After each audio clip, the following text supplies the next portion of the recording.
2414 is a podcast about finding hope and common ground through casual conversation. Like the friends on the road in the New Testament, in Luke chapter 24, verse 14, we want to walk away with more understanding that leads to more conversation as the journey continues. Thanks for walking with us.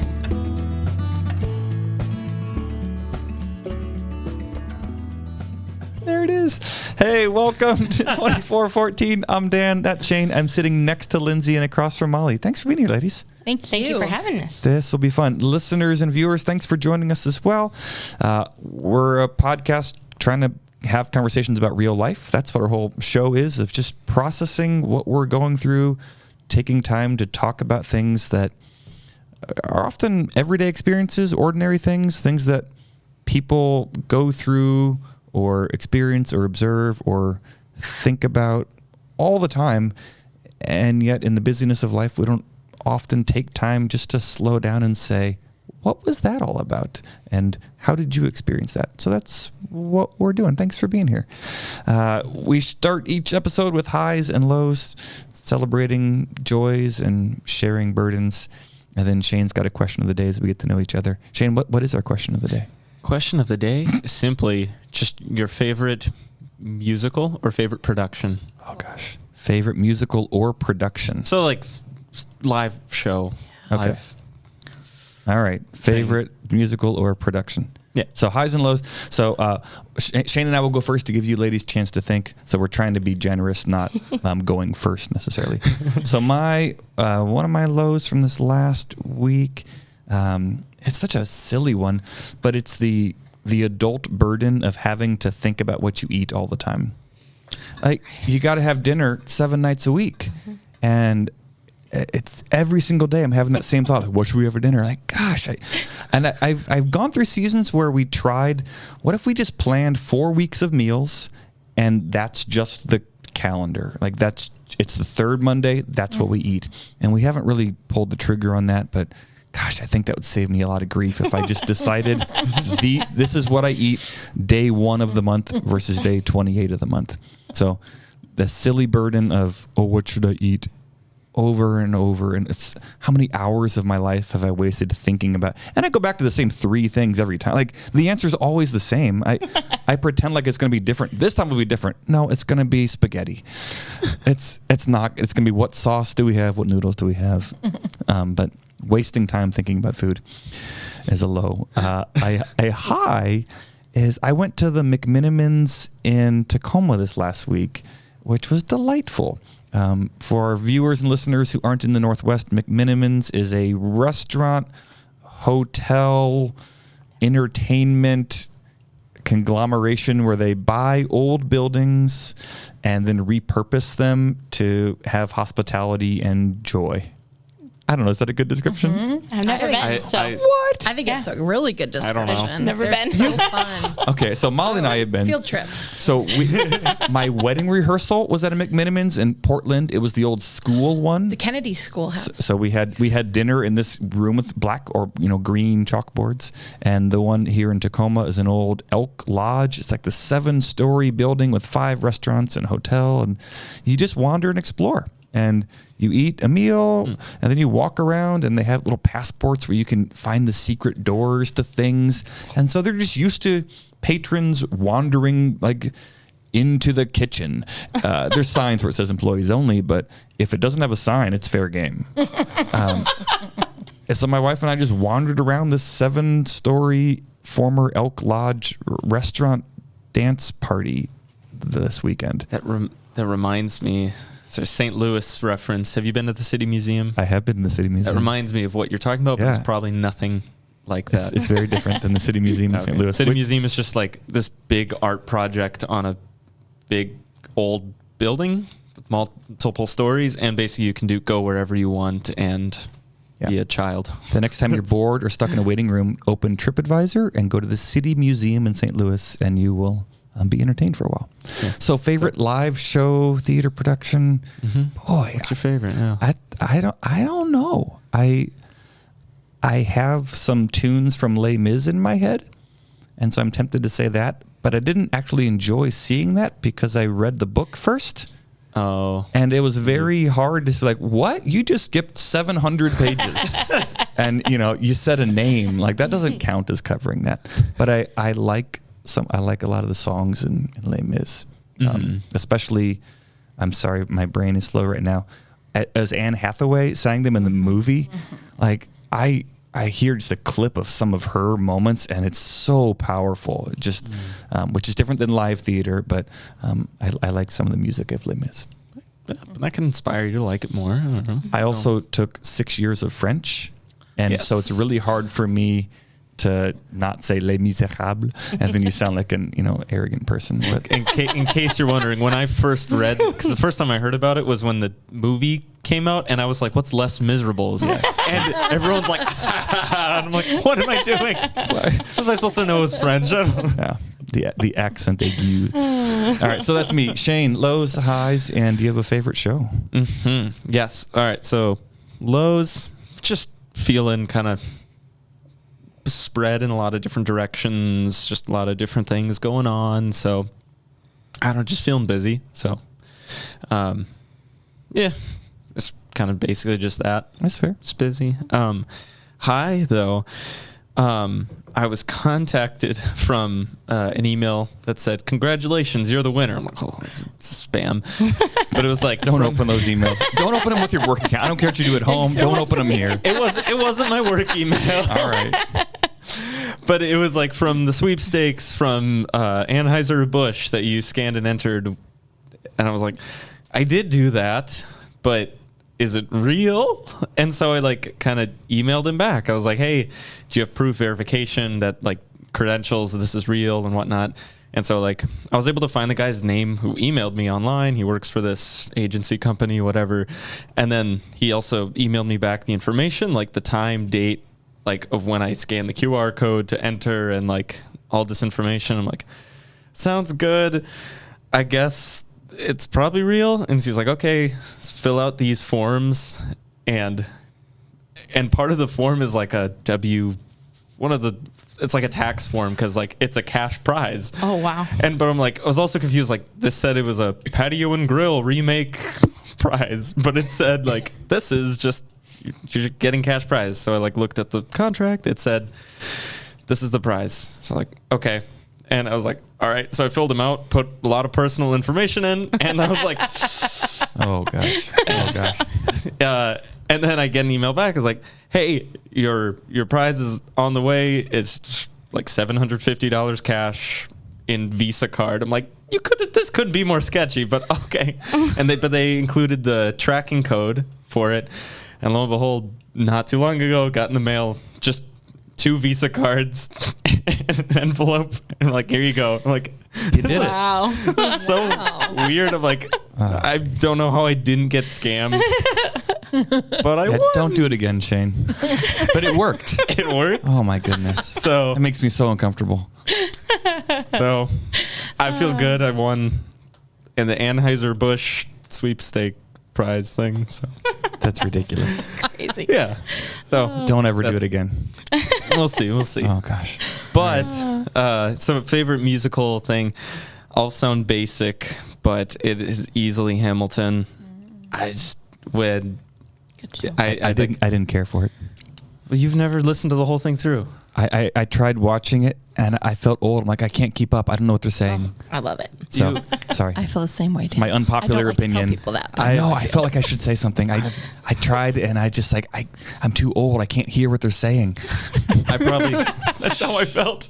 Get out of here. I probably have like 80% of the musical memorized, and like You're better than I me. love the intricacies in the musical. There's so many like references to You know how with podcasts you can play at like 3/4 speed or half speed or like accelerate it? I think if I could listen to Hamilton at 3/4 speed, you I would would have understand 90 like nothing because it's already a fast-paced.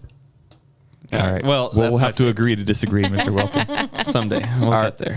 All right. Well, gosh, thanks for sharing, Shane. You're welcome. I do care. Molly, welcome. Hi, thank you. Lows, highs, and apparently favorite musical. Oh, boy. Or least favorite.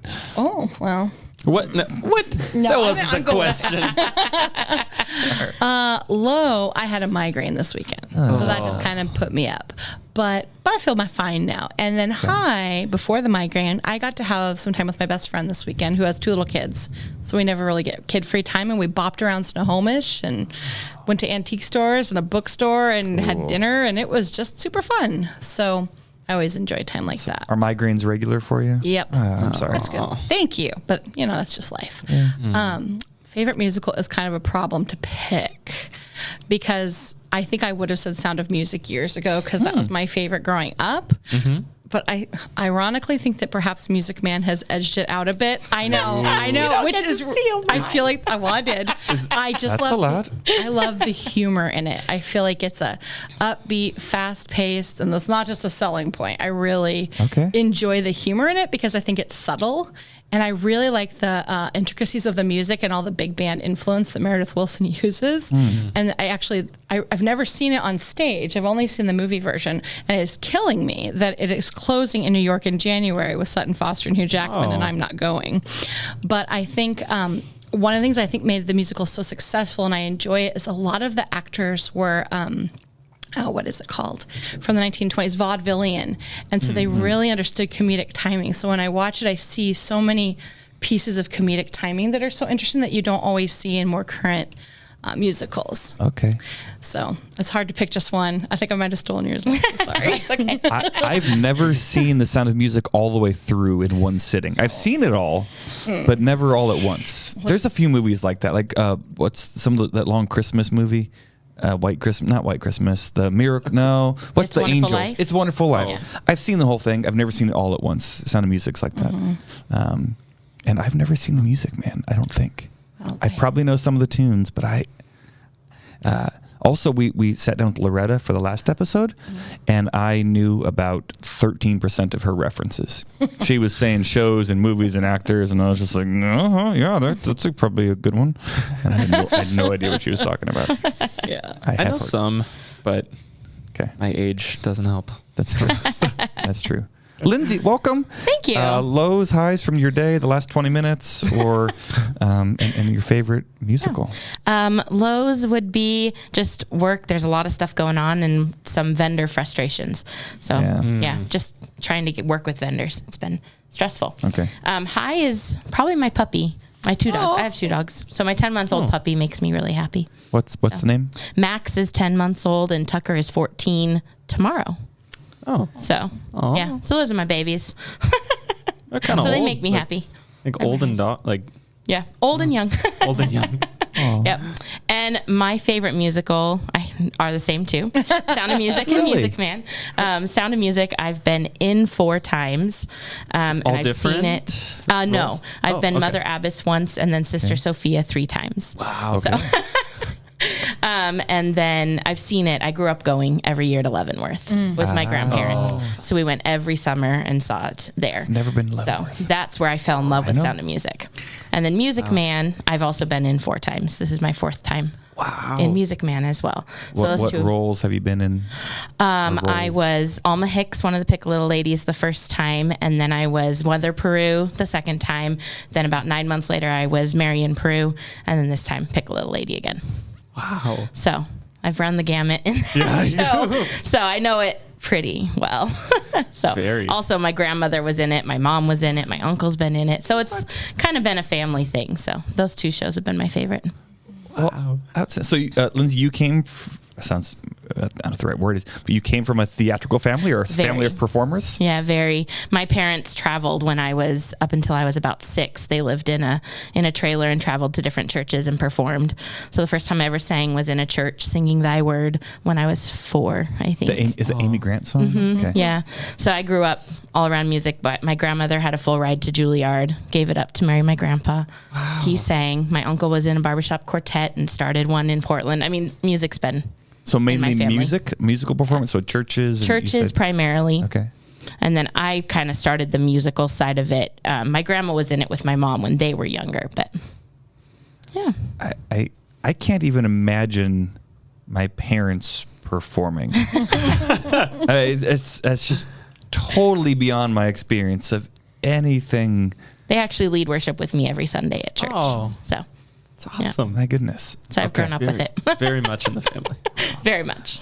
Molly, what was your introduction to performing arts? Maybe not quite as far back as Lindsay, but I was just thinking about that. My mom's a professional vocalist, or she'd say trained. I think she's a beautiful singer. My dad could carry a tune, and my dad did a lot of theater.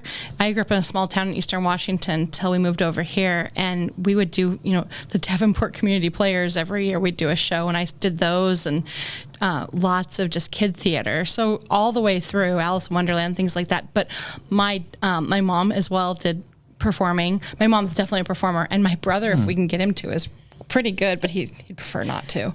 And my grandma on my dad's side actually had a BA in English, which in the 1930s, 40s was drama. So, and my other grandma wrote plays for the neighborhood and directed them. So I think it's just part of our life. It's what we do. It's our lifeblood. And I love doing theater with kids too.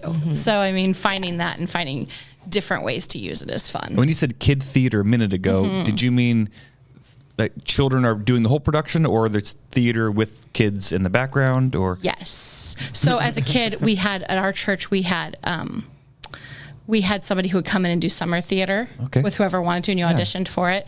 And so it was run by adults, but kids were in it. But all the way through, summer theater camps and things like that. And now sometimes I'll direct, little summer programs or things for kids or do kid camps. So anything where kids are pretending and acting and getting that experience is so much fun. I grew up with my parents doing what they called King's Kids or Kids for Christ, and it was a weekly kids program, and we literally put on 3 or 4 shows a year, and it was through church, and we just did church programs. And now, were these like religious performances, like teaching stories, or okay? Yeah, the ones that my parents did, we did not do the mainstream Broadway stuff. We did things about like King Josiah and Amazing Grace, and talking all about Dr. Newhart's Christmas Cure, and how it was all focused around that. And Molly, I saw you shaking your head. So kids theater for you, was it? Was not really. I mean, I think we used the church. My dad was the Presbyterian pastor growing up, and not anymore. But so we would use the church, and of course my mom was the choir director, so she would often be involved in the music. But no, ours, I remember Alice in Wonderland,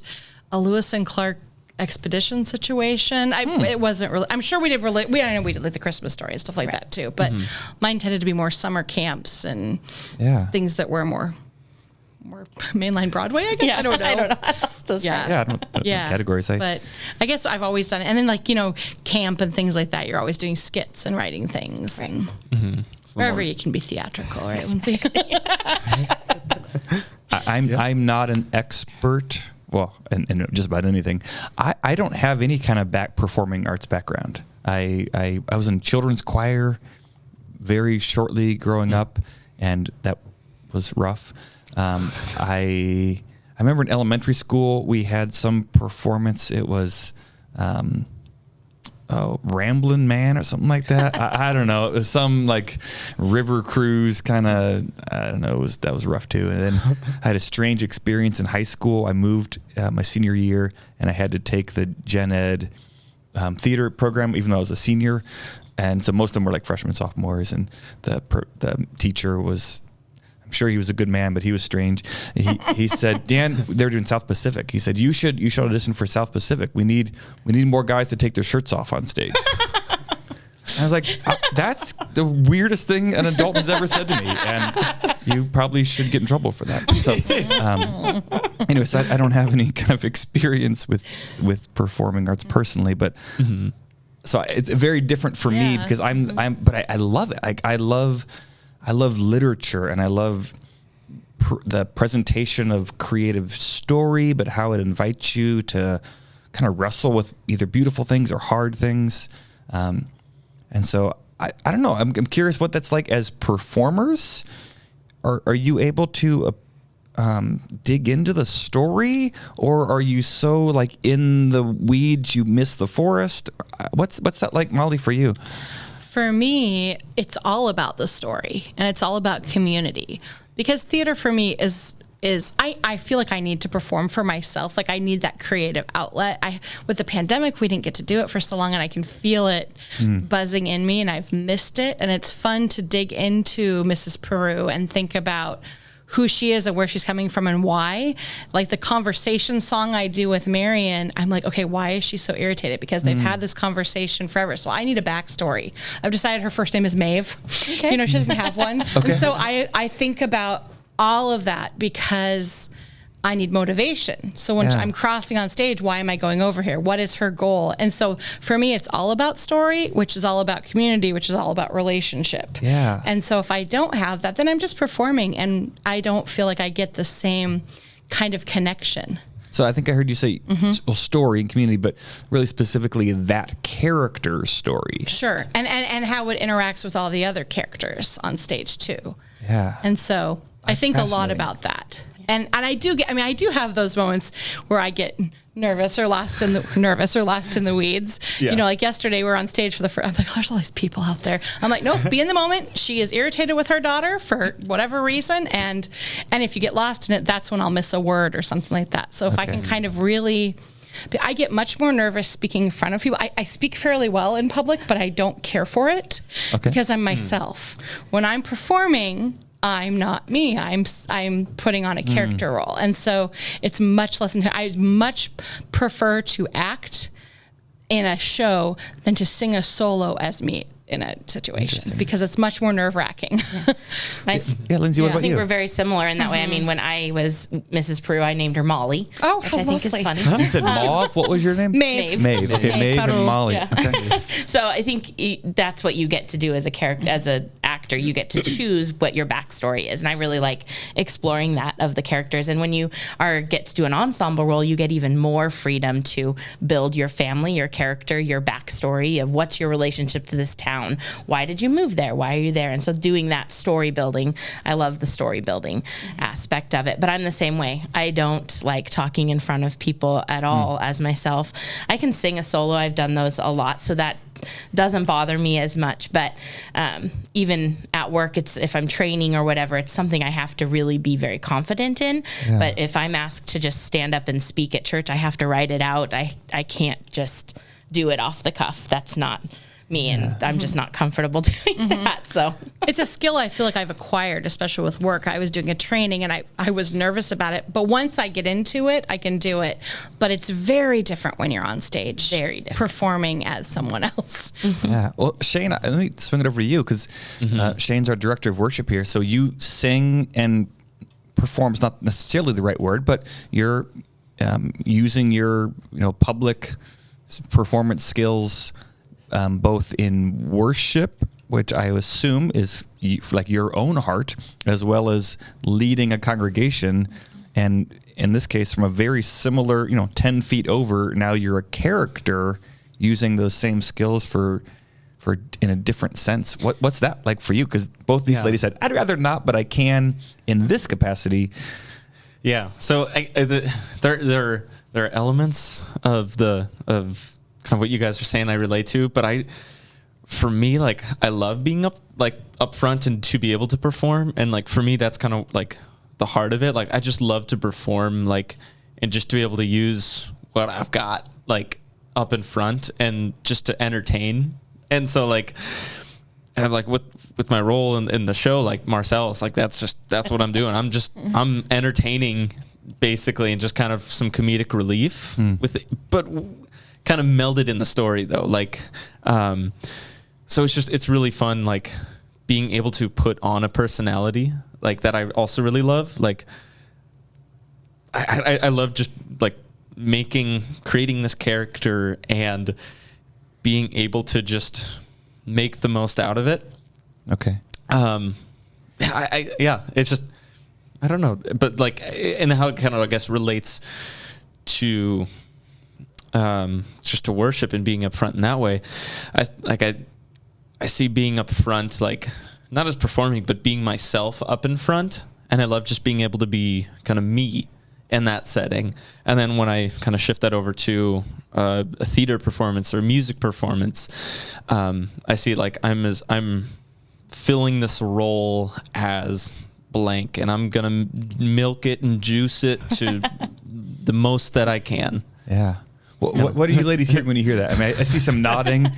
I'm kind of trying to keep up, but I feel like that's resonating with what you're thinking, or you can. I totally get what you mean, because I lead worship at church every single Sunday, music director at my church, and so I direct the choir, which is a completely different skill set and a completely different piece, because being up in front of them, I'm okay talking to them and explaining things, and even leading worship, it doesn't make me nervous if I'm reading scripture or talking or anything like that, because it's a different thing. It's me, and I feel like that for me is where I'm using my gifts to serve the Lord the most. And so that's, I think for me, it makes it a little bit easier. And then being on stage, getting to just be a different character and not be myself, I think is where, so you where like the fun that is. Yeah. And so it's completely different. So it's wearing different hats. People sometimes ask me, what do you like to do best? And I'm like, that isn't an answer, a question I can answer, because they all have different things that you love about them. I can see that. Yeah. I always like figuring out the comedic moments. Like you were talking about, the comic relief. I like to think about like, what is just something nuanced here that I want to see how it would play with an audience. Like, why would she do this here? Or how would this play? And you don't know until you do it. Sometimes it falls flat. And you're like, oh, right, okay, well, that won't work. Or another audience thinks it's hilarious. And so that's what I like about live theater more than doing film work is, film work's fun too, but I like that moment where you're playing with that. There's nothing like live theater, like it, because you never know what you're gonna get. Yeah, and for me, it's a very different thing than worship, because to me that's very personal, very private. Yeah. But performing, I get to share a piece of that differently with people to try to connect with them. I don't know jokes, but I like to make people laugh, which is why I married my wife, because she's a very easy laugh, and it makes me feel good about myself all the time. It's just the bar could not be lower. It's awesome. But Molly, so I resonate with that, because I was thinking about like, you guys were saying like you enjoy being someone else, and I was thinking, man, I think I would like to be the funny guy, which maybe is being somebody else. But I think I'd have a hard time in a serious role, but I also think I would get carried away. I wouldn't stick to the script. I think sometimes in live theater, there's a spot for ad-libbing or some improv. And I've seen Two Gentlemen of Verona. That's, by the way, probably one of my favorite shows I've ever seen. And I know there is a script, but they also played with the audience quite a bit. And I think I'd be very tempted to get off script and like, but they're with me and we're having fun. That's why we have a director. Yeah. Because then they're like, whoop. They go around. I'm not the comedic actress. I would much rather stick to the script and have everything written out for me so that I know what's coming up and all of those things. I don't think well on my feet. I want a structure, and then I can play with that. So I know like these are what my lines are, and then a little creativity within that to play with it. But I'd like to try drama. I've mostly done comedies and farces and musicals, and I'm curious to see a show I did years ago it was a farce, but I had to do some Shakespearean soliloquies in it. Okay. And I was like, oh, okay. But actually I don't really want to do Shakespeare, but like that dramatic piece, I wonder how my experience in comedy would help me with dramatic timing as well. Yeah. So I'm curious about that. So I'd have to see. Okay. What you're saying with that. Oh, this is awesome. So Shane titled this series of our podcast, Theater in a Church. Yeah, I guess. Something like that. Yeah. It was kind of on the spot. They're like, what's this podcast called, or this series called? And I was like, By the way, this whole Theater podcast. in a Church. This entire podcast is just an idea we took too far, and now we're in too deep. We bought the microphone, so we just keep going. Love it. Past the 30 days. Yeah, we can't return it at this point. But so theater in a church is an interesting twist. So as performers in the show, if you're inviting your friends, colleagues, neighbors, is it a weird thing to say, hey, I'm in the show? No, it's not a church. Or is that, that's just the venue? Or what's... I've done lots of theaters in churches. Some of the theaters that I've worked with in the past, we started in churches. So that doesn't seem odd to me to say that. And for me, they say, oh, where's that? And I'm like, well, it's St. Luke's, and it's a church in Federal Way, and we're performing. It's a part of a theater company there. So it's never seemed odd to me. I think the theater company portion kind of helps me if I'm talking about it with most of my work has been done in local community theaters. Okay. And so I want everyone to feel comfortable seeing a show regardless of any background. And so I would never hide that, but I'd also say, oh, it's St. Luke's Theater Company. And I honestly don't know too much about the theater company and the church at this point anyway, but I really like it. So I find that if I just tell people I'm doing a show that they want to see, it's a venue, and then they can learn more about either of those things. So, I mean, I'm sure people who are not churchgoers will hopefully come see, and people who are will come see. And it's been my first, other than growing up, most of my experience has been in community theater. Yeah. My favorite thing about doing it in a church is that it's not just a performance for a musical, but it's also a ministry. And I think that's one of my favorite things about doing shows here at St. Luke's is that it is a ministry, and there are people who step foot in the church who may never step foot in a church again. Mm-hmm. And so this becomes an opportunity for them to go that church is not that scary. Church is just a building. And I love that about theaters that are in churches, is because it does let the church open its doors to a lot of people who may never come in. And this might make them think, oh, the roof is not going to cave in and fall on me when I walk into the building. So that's one of my favorite things about doing theater in a church. I would also say, I think the level of professionalism I'm experiencing in this production makes it feel to me like, this sounds odd, but like that it's not in a church. It's a professional production. And I'm quite impressed so far with our experience. And I'm not just saying that, but I'm really enjoying the process, and it's so well organized, and I feel respected. My time is respected, and I feel like I'm getting good information and a good experience. That makes me want to invest more of my time in that. Well, I love hearing that, because my some of my first thoughts when I hear a Christian something, or the church is doing a play, I'm like, it's not going to be good, and maybe that's just part of my upbringing, where Christian was almost like we should give them more slack because they're doing a ministry, so it doesn't need to be as good, as opposed to it should be all the more, like it should be better, and I think to see the quality says a lot. Yeah. I think we strive for excellence, and that is something we should do. And I think that's so great about St. Luke's, is that we do strive for excellence with what we put out there. It's very professional. And I think, at least from my take on it right now, is we're doing Music Man. That's our show. Right. Yeah. It's not I've seen other religious organizations that do a show, and then it's really a religious show to try to draw you in. Angle. And it has an angle. And if that's what they want to do, that's okay. But I appreciate that this is just a great show. Just doing the Music Man the best we can. Let's just do the Music Man. And I think that speaks a lot to integrity too, and to really about being community. Like, this is theater. This is just come and enjoy something and be together. That's basic church to me too. That's true. So if you're inviting a friend and maybe they haven't gone to a show in a while, or maybe they're regular patrons of the arts, what would you suggest they do if they're going to come to Music Man? Any way they watch?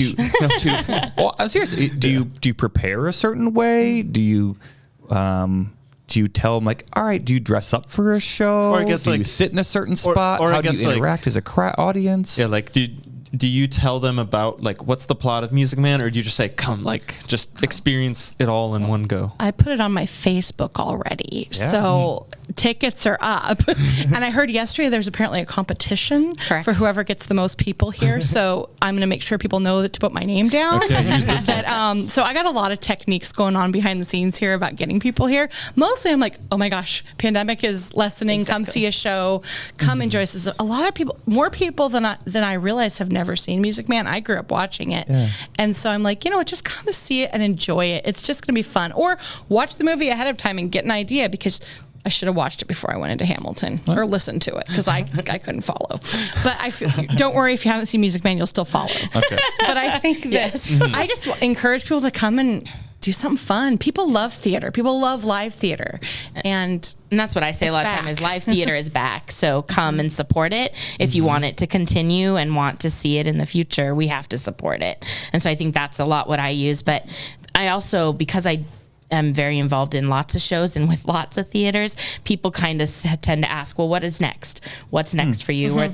So they ask that. And I'm sure you get the same question is, what's next? What are you in next? And so you end up with people that just come because they're like, oh, I know this person or that person. And usually I try to tell them everybody that they know in the show, because not necessarily what the show is about or the plot of the show, more about the people or about the company or about the production itself more than anything else. That's exactly it. And then you get more people to come. Yeah, and people are like, oh, what are you doing next? Are you doing something? And or people who are theater goers and want to support theater, just come see a show. They may be fellow performers, but I have a lot of colleagues who just want to come and see the show. Yep. And just something fun to do on an evening or a matinee.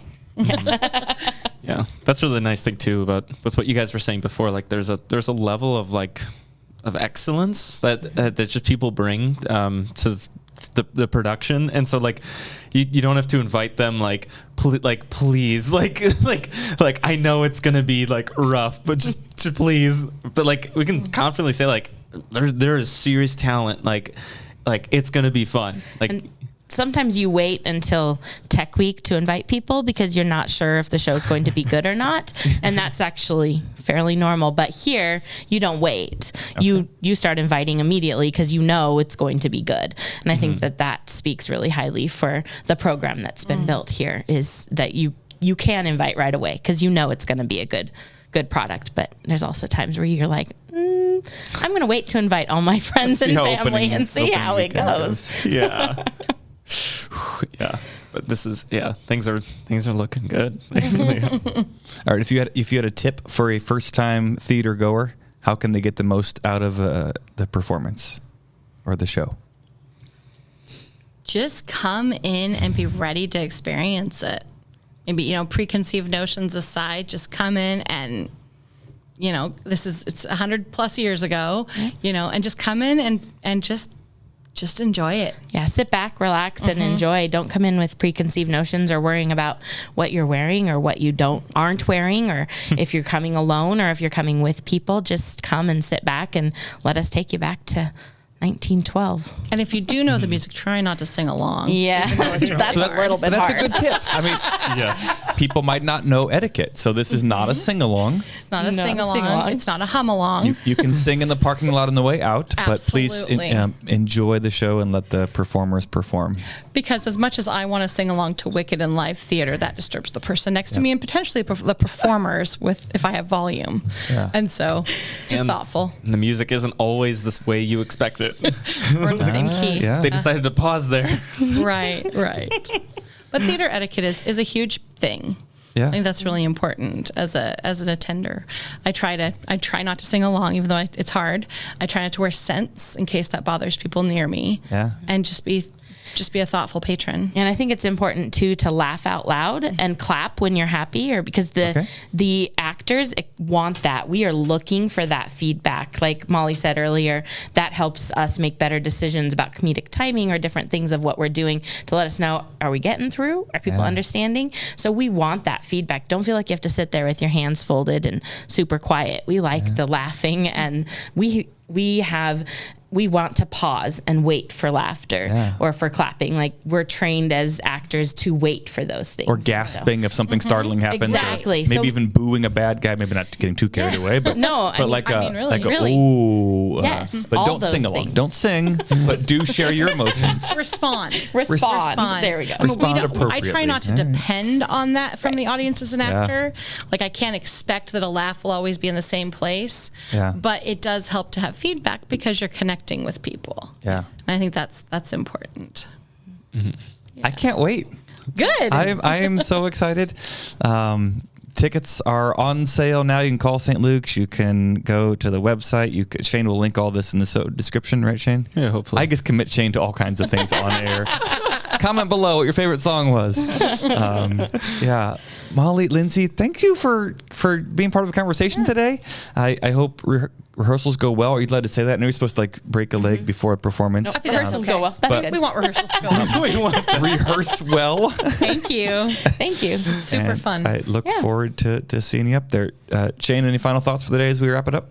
I don't know. It's really nice because I'm working with Lindsay and Molly in this show, so it's just really nice to have this time to just sit and get to know you guys better and to talk about it. Yeah, it's good to get to know because we have to be quiet in rehearsals, right? So we're not always called the same time, so we don't really get to talk. I mean, I know Lindsay from I don't think I've been called at the same time as you guys until this Yesterday. Sunday. Yesterday it was the first time that we've all been called together. I've been at several rehearsals that you guys haven't been at, but I'm sure you guys have Callbacks, I think, was the last time, and we were so nervous. I was so nervous. Yeah, but I've known you from Matilda, and we did stuff last year, and it's fun to reconnect. That's one of my favorite things was walking, and I had never been in the building before at auditions. I was very nervous. I ran to Shane and Lauren, and that was great. And callbacks, I'm like, oh, hi, Lindsay. People from other theater experiences, and for me, callbacks are fun, but auditions are terrifying. And it's always my goal to make other people feel comfortable in those because they look so nervous, and that makes me feel better. But I'm always like, hi, are you as nervous as I am? Or something like that, because what's the point otherwise? Like, this is community theater. It's about connecting. It's about relationships. Yeah. That's the whole goal. Yeah. And I agree. And auditions are nerve-wracking. Yeah. They're awful. Callbacks are way better. Fun. But auditions are so nerve-wracking. I always tell my voice students that, yes, auditions are hard. You have to do the best you can, and you just leave it all out there, and then you walk away and you let them make a decision. You can't control it. And it doesn't help, though. It's scary. And at the same time, I think it builds a lot of confidence in people. You have to get up in front of people and perform. And they're judging you on that. Exactly. You're putting out your talent and your work that you've worked really hard on, and said, here you go, please judge this. Yeah. No one wants to hand out something that is almost their heart to say, here, judge it. And that's what you're doing in an audition. And I think that's really important in community theater, to be warm and welcoming rather than competitive. So. Yeah.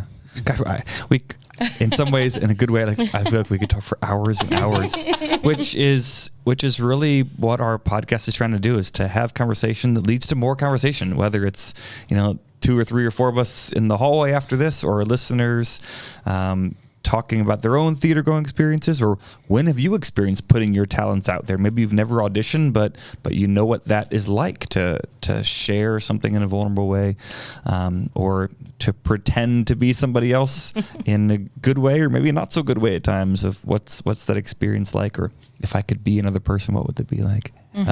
So come to the show, come meet Mrs. Peru and Aunt Maud Dunlop. Aunt Maud Dunlop. So Molly and Lindsay at the show, and come enjoy live theater.